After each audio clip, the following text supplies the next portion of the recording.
Good afternoon. I was so honored to be asked by President Henrich to speak today and to tell you all a little bit about my story, but I have to admit, equally horrified.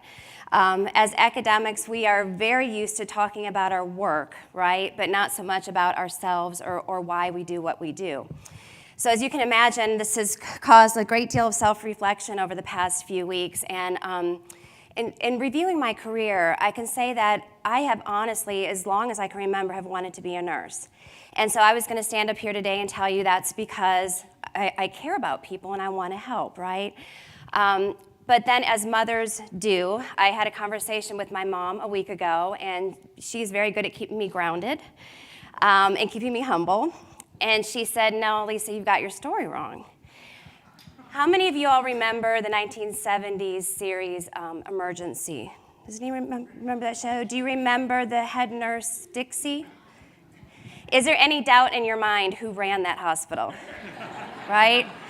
So Mom said, no, you wanted to be Dixie. And that's probably true. I was a very bossy little girl. And my husband would tell you that has not changed. So. But in all honesty, I think when I reflect on my career, the word serendipity really comes to mind. And I'll give you some examples of that, but I'm truly grateful to have had that serendipity because I would have hated to miss out on any of it. It's been really an incredible ride.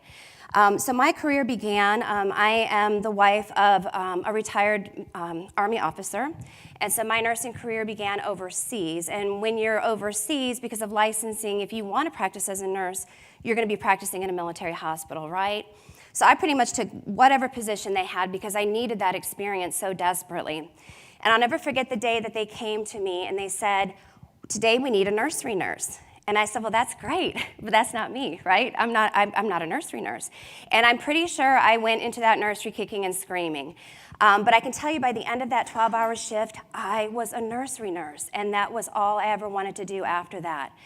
And as you know, I became more skilled and my expertise improved. I eventually went to work in a neonatal ICU with very sick premature babies. And I absolutely loved it. I loved the responsibility of caring for those little human beings and watching them grow. And what I really loved was the challenge. I wanted to care for the sickest babies with the most gadgets, the most lines, the most monitors, and I loved it and I thrived on it. And then something happened in my life that changed that. I actually became a mother myself. And for any of the women out there who are mothers, you know that that's a life-changing event. And my husband and I were actually blessed to have a very healthy, normal newborn. And I'm pleased to say Jacob is now a sophomore in college. Yes, we got him off to college, and he's doing well. But when I returned to the NICU after my maternity stay, my whole view had changed. All of a sudden, I realized that there are parents attached to this little person that I'm taking care of, and this is probably the worst day of their life. I had always been kind to parents and whatnot. I invited them into the care, but I never really understood what they were going through until I became a mother myself.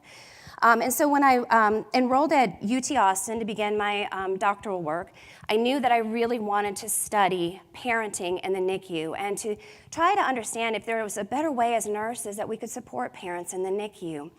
And so while I was conducting that research, again, serendipity, right? I kind of stumbled upon a group of women whose newborns had been in the neonatal ICU because they were born withdrawing from opioids the mother had been taking while she was pregnant.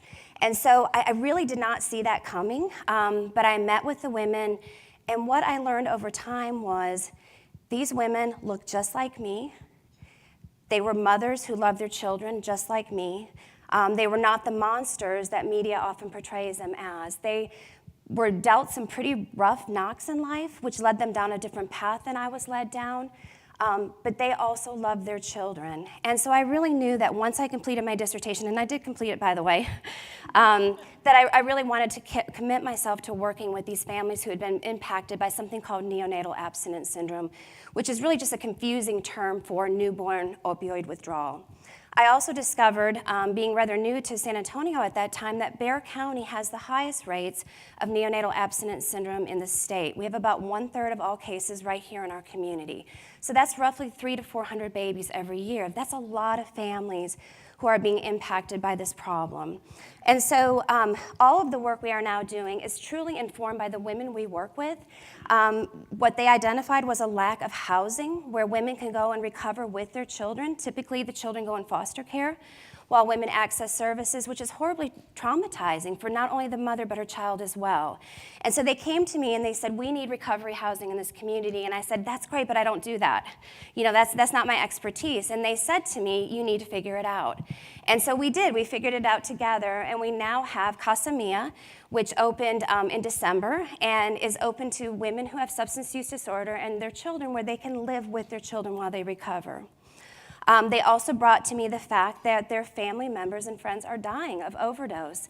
We had a meeting one day, and one of our mom partners, as we call her, Emily, seemed very, very upset. And I said to her, I said, Emily, what's going on? And she said, my husband's best friend died last night in his home. He had Narcan in his drawer, but nobody knew it was there, and no one knew how to use it, and now he's dead. And they said, people are dying, and we're not equipped to do anything about it. And it was around that time the state had come to me and asked, would we be willing to head off the overdose prevention and distribution of Narcan, which is a life-saving medication, for the state of Texas. And I couldn't look at Emily and say, that's not what I do. And so we figured it out. And it's been a really great career so far, and I'm looking forward to more. But so to answer your question, this is why I do what I do and who I am. Thank you.